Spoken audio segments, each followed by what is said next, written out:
Bom dia, boa tarde, boa noite. Como é que você tá? Tudo bem com você? Hoje, 19 de julho de 2025, um sabadão geladinho, gostoso.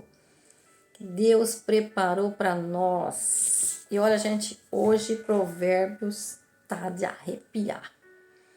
Se depois desse provérbio você não sair comendo quina de parede, é isso mesmo, quina de parede, olha, realmente você não entendeu nada.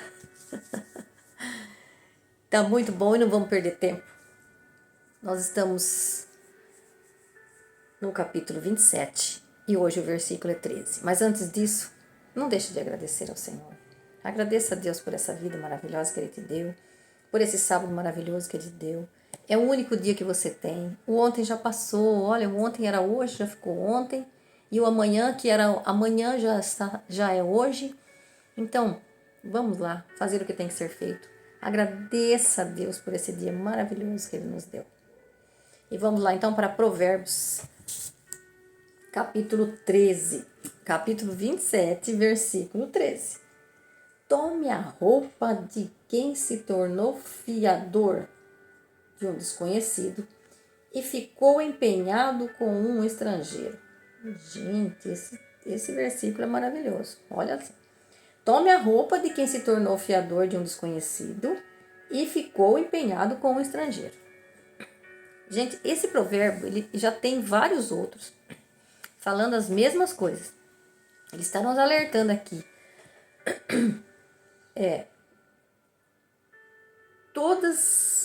Todos eles desaconselhando que você empreste para alguém.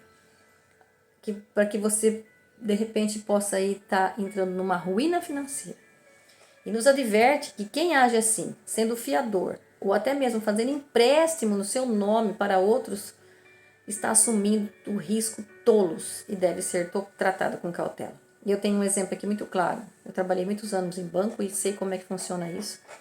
Várias pessoas, principalmente os idosos, né? Às vezes da própria família, né? Lógico, da própria família. Os coitadinhos ficavam sem nenhum salário. Acabavam se endividando de uma tal maneira que todo o salário que entrava pagava dívidas. Então não garanta, né, dívidas de quem você não conhece bem. É melhor você dar, muitas vezes. A Bíblia nos ensina muito a gente ser generoso, a gente dá, do que depois você ficar sofrendo, porque aí a pessoa vai até ficar de virar a cara com você e parece que a ruim é você que emprestou. Né? Então seja cauteloso com compromissos financeiros. Oriente a pessoa. Fale para a pessoa, olha, será que você realmente precisa desse empréstimo? Será que não é melhor você dar um tempo e de repente depois você ir saindo aos poucos com o salário que você vai recebendo? Economize. Então nós temos que valorizar a responsabilidade e a sabedoria nas decisões econômicas. Oriente e ensine aqueles que estão endividados, mas não entre na dele. Porque se você não pode assumir, se ele não pode assumir compromisso, é porque ele não está podendo suportar. E aí você acha que ele vai pagar? Então ajude a pessoa com um não. Muitas vezes a gente não pode ser bonzinho. Nós temos que ser bom.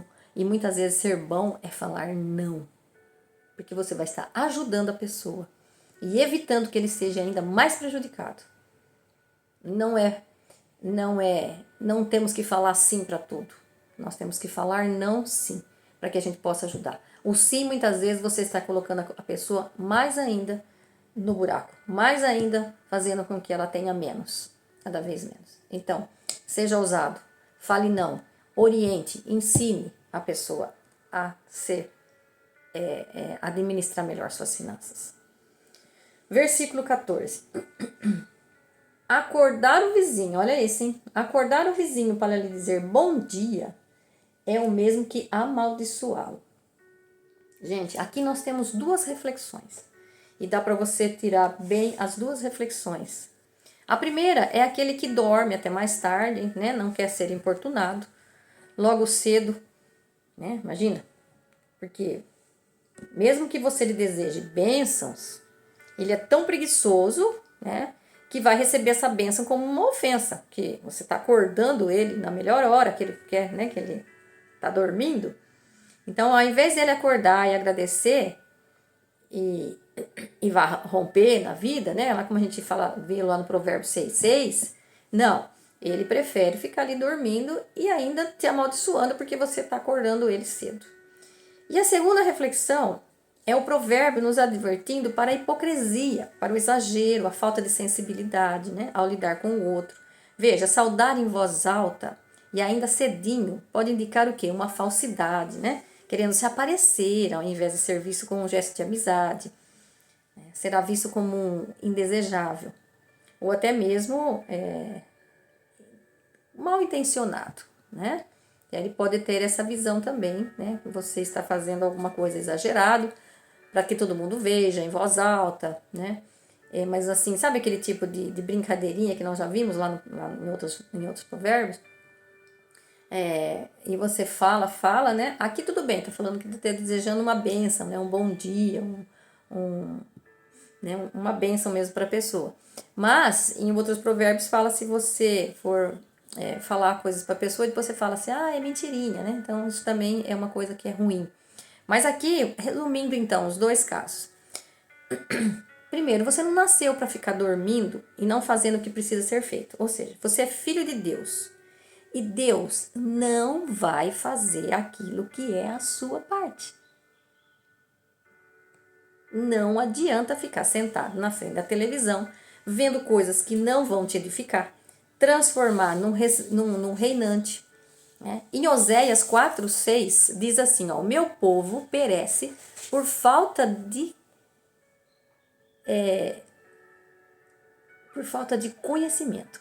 E em algumas versões está escrito assim, o meu povo está morrendo por falta de conhecimento. Gente, dizer hoje que a gente está morrendo ou perecendo por falta de conhecimento é uma heresia. Porque, olha, nós temos hoje, é difícil quem não tem internet. É difícil quem não tem um celular com internet. E hoje, gente, nós temos muita coisa boa. Tem muita coisa ruim também, mas tem muita coisa boa. Que quem quer se mexer, quem quer prosperar, quem quer mudar de vida, tem coisas muito boas na internet, de graça. E tem também os cursos, tem muitos cursos, tem muitas coisas que você deve pagar para você conseguir mais sabedoria. Lá no começo de sabedoria, ela disse assim, ó, venda tudo que você tem para adquirir sabedoria. Porque a sabedoria vale mais que o ouro, vale mais que a prata, vale mais que qualquer pedra preciosa. Então percebe? O conhecimento, a sabedoria vai fazer com que você se transforme numa pessoa melhor, numa pessoa verdadeiramente, né? Filho de Deus. E não espere Deus. É a vontade de Deus. Não, a vontade de Deus é que você vista a armadura, né? Armadilha não. A armadura da vitória. Né? E lutar contra o inimigo da resistência, da pobreza, da procrastinação, da miserabilidade. Esse é o nosso Deus. E você acha mesmo que Deus te fez para viver de Bolsa Família, de uma cesta? Não. Só aceite sim a Bolsa Família e uma cesta para te servir de trampolim, ou seja, você está numa necessidade agora, suprema, mas você vai sair dessa, porque você é filho de Deus, né? Então você aceita sim, porque é uma coisa louvável, mas para que você possa sair de onde você está. Seria como uma munição, né, para você ir para a guerra e se transformar no verdadeiro guerreiro para o qual você foi criada, para o qual você foi criado. Enquanto tiver gente na terra, você não pode dizer que não vai prosperar. Porque as pessoas precisam comer, as pessoas precisam beber. A oportunidade na nossa vida a gente não ganha. A oportunidade ela não bate na nossa porta. A oportunidade você conquista, né, com a força dos seus braços. Olha, se você não sair comendo quina de parede depois dessa, olhe para o espelho hoje. Olhe para o espelho e veja o reflexo do Deus Criador refletido no espelho. Você foi feito para ser rei e sacerdote. Ou seja, ele lá em Apocalipse 1:6 fala, ele nos libertou de nossos pecados por meio de seu sangue e te fez um reino. Te fez um reino. Quem tem um reino é porque é rei e sacerdote. Ou seja, você tem que reinar e anunciar também as palavras do Deus verdadeiro, que liberta as pessoas. Porque você não se torna rei sozinho. Para quem é rei, tem que ter um reino. E se você é rei, você vai ter um reino. E você precisa lutar para cuidar daquele reino. E o seu primeiro reino é a sua família, é a sua casa, são seus filhos. E você acha mesmo que você vai ficar dormindo, cochilando mais um pouco, você estará sendo e fazendo aquilo que Jesus nos chamou para ser e fazer? Aquilo para que Deus nos criou? Se nós não reinarmos aqui na terra, também não reinaremos com Ele na eternidade. Ele te deu a salvação, mas você tem que ser o reinante com Ele também. Vai lá ler Apocalipse que você vai entender o que eu estou falando. Deus não nos fez fracos, derrotados, mas lutadores, para ter dignidade, para colocar o pão na mesa dos seus filhos com dignidade, com o suor do seu rosto. Acredite na força e no potencial que você tem dentro de você, porque o mesmo Espírito, eu já disse isso anteriormente, outras vezes, o mesmo Espírito que ressuscitou Jesus dos mortos, habita dentro de mim, habita dentro de você, habita dentro de nós, para nos transformar, para não nos amoldar às estruturas deste mundo, mas para nos transformarmos com a renovação da nossa mente, para que possamos distinguir qual é a vontade de Deus, o que é bom, o que é agradável e o que é perfeito a Ele. Romanos 12, 2. Se formos filhos obedientes e fizermos a sua vontade, nós nos transformaremos em alguém irreconhecível. E você vai conhecer o extraordinário de Deus em sua vida. Mas não espere o extraordinário de Deus dormindo, sentado, cochilando. Porque aí você vai ver lá que cai sobre você, lá em Apocalipse 6:6. Provérbios 6:6. Aquilo que para o mundo é improvável, Deus fez o extraordinário acontecer através dele. Nosso Deus é o Deus dos improváveis. Acredite, Ele vai fazer o que precisa ser feito na sua vida. Mas você tem que sair e fazer a sua parte. E hoje aqui eu chamo você para modelar alguém que era um improvável, brasileiro, das favelas do Rio de Janeiro. Saiu das favelas do Rio de Janeiro, vendendo água nas esquinas da rua. E, se eu não me engano, uns 120 dias depois disso, ele estava em Harvard, nos Estados Unidos, dando palestra. E ele fala assim, ó: eu sou o resultado do não, de todos os nãos que me deram. Rick Chester. Vá modelar esse cara. Pega a Visão, é um dos livros deles. Eu tenho esse livro, maravilhoso. Tem vários livros dele. Compre o livro dele. Compre. Vá adquirir sabedoria. Busque, modele essa pessoa. Ele era um improvável. Vai ver no YouTube, tem vídeo dele no YouTube, de graça para você assistir. Mas vá. Faça alguma coisa. Levanta, faça alguma coisa. Você é filho de Deus para ser rei e sacerdote. Comece na sua casa. E depois você vai para o mundo. Versículos 15 e 16. Goteira pingando em dia de chuva e mulher briguenta são coisas iguais. Querer segurá-la é como segurar o vento ou pegar óleo com a mão. Gente, duas coisas difíceis de segurar, né? Uma goteira que incomoda e uma pessoa briguenta. E aqui está colocando a mulher, mas o homem também, né? Também é complicado, quando o homem é briguento também. Mas aqui está colocando a mulher. Por que a mulher? Porque a mulher possui uma sabedoria inigualável. A mulher é um guia emocional do homem. A mulher que tem a sabedoria. Ela que edifica o lar. A mulher constrói o lar. Educa os filhos. Veja, o homem é mais força bruta e a mulher é o quê? Coração. O homem é razão e a mulher é emoção. Por isso, os dois precisam viver sobre a mesma missão.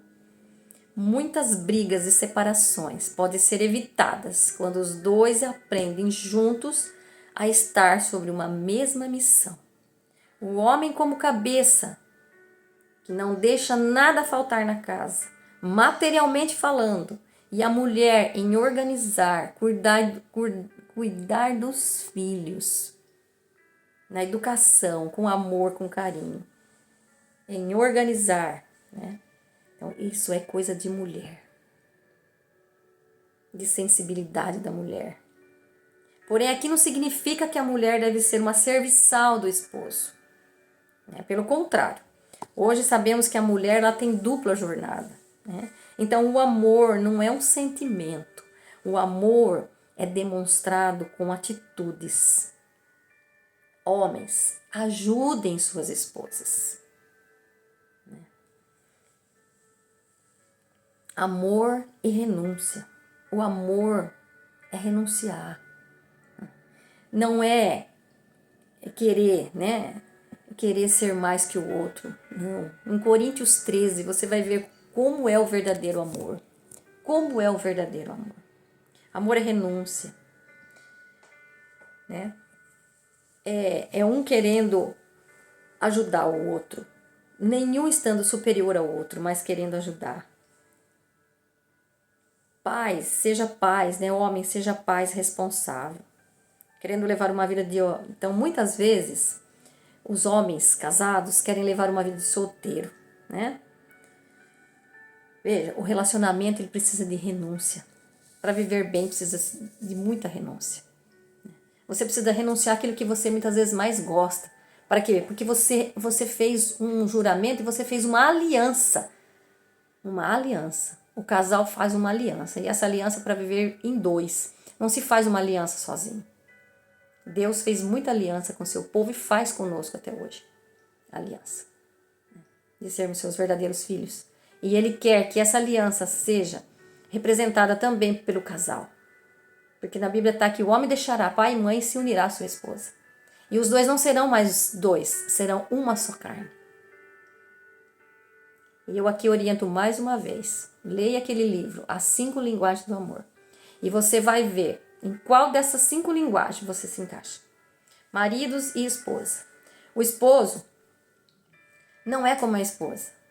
Se você pergunta, né? O homem não é como a mulher.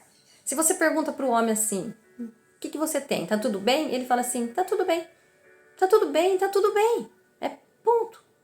Agora, se o esposo pergunta para a mulher, né? Se o esposo pergunta para a esposa, pergunta para você, quando sua carinha tá contando que não tá tudo bem. E aí ele fala assim, tá tudo bem? E aí você fala, tá tudo bem. Então, não queira que o seu marido, que o seu esposo adivinhe o que você está sentindo. E nem a sua esposa adivinhe o que você está sentindo. O diálogo é o melhor remédio para curar relacionamentos. O diálogo conjugal, sincero. Pergunte para sua esposa o que é que faz ela feliz e faça. Pergunta para o seu esposo o que é que te faz melhor, que te faz feliz, que eu posso te ajudar e faça. Um para o outro na intimidade, no amor sincero. Não queira que o outro adivinhe aquilo que você está sentindo. Seus pensamentos, eles não vão adivinhar. Nem o marido vai adivinhar da esposa. E nem a esposa vai adivinhar do marido. Isso é relacionamento. É um falar para o outro. É se abrir um para o outro. Então, viva uma vida melhor nos seus relacionamentos. Construa uma família saudável. O mundo precisa de pessoas, de famílias saudáveis, estruturadas, alicerçadas no amor mútuo, para que Deus possa agir. Na minha vida, eu preciso ter intimidade com Ele. Como eu vou ter intimidade com Deus se eu não tenho intimidade, né, com o meu cônjuge? Nós temos que ter intimidade. Nós temos que ter relacionamentos saudáveis, ter diálogos verdadeiros. Um abrindo para o outro. Eu tenho certeza, gente. A mulher, com a sabedoria que a mulher tem, que Deus deu para a mulher, não há casamentos que se separem quando há bons relacionamentos, quando há uma verdadeira intimidade. Então, se você não tem intimidade, não tem um bom relacionamento conjugal, você também não vai conseguir ter intimidade com Deus. Traga Deus para dentro da sua casa, para dentro da sua família. Traga o seu cônjuge para mais perto de você com sabedoria. Mulher edifica o lar. Mulher sábia edifica o lar. São livros, tá? Esse é um outro livro. Mulher sábia edifica o lar. Então é isso que eu tinha para você hoje. Eu vou parar por aqui porque esses provérbios são demais. E eu vá lá, leia, ouça de novo esse vídeo, vá lendo o provérbio para que ele vá se interiorizando em você. E veja, se você não levantar e mudar e se transformar, não sei o que vai te transformar. Fique com Deus, esse maravilhoso Deus que nos transforma, que nos faz sair do comodismo, da mediocridade, né? Que nos faz sair da procrastinação, de não deixar para amanhã, porque nós só temos o hoje. Que esse Deus maravilhoso te ilumine hoje, te abençoe. E esse raio aqui, ó, já é um raio do Espírito Santo aqui iluminando a gente, iluminando a cada um de nós, para que nós tenhamos um dia maravilhoso, fazer aquilo que nós precisamos fazer, né? Não deixe para amanhã, porque é aquilo que tem que fazer, é só você que pode ir lá e fazer. É só você. Não deixe para o outro aquilo que você pode fazer e possa fazer para melhorar a sua vida. Tenha um bom dia, um bom sábado, um maravilhoso sábado. Vai treinar o relacionamento. Vai treinar a intimidade. É tão bonito. Que Deus te abençoe. Um bom sábado. Fique com Deus. Beijo no coração.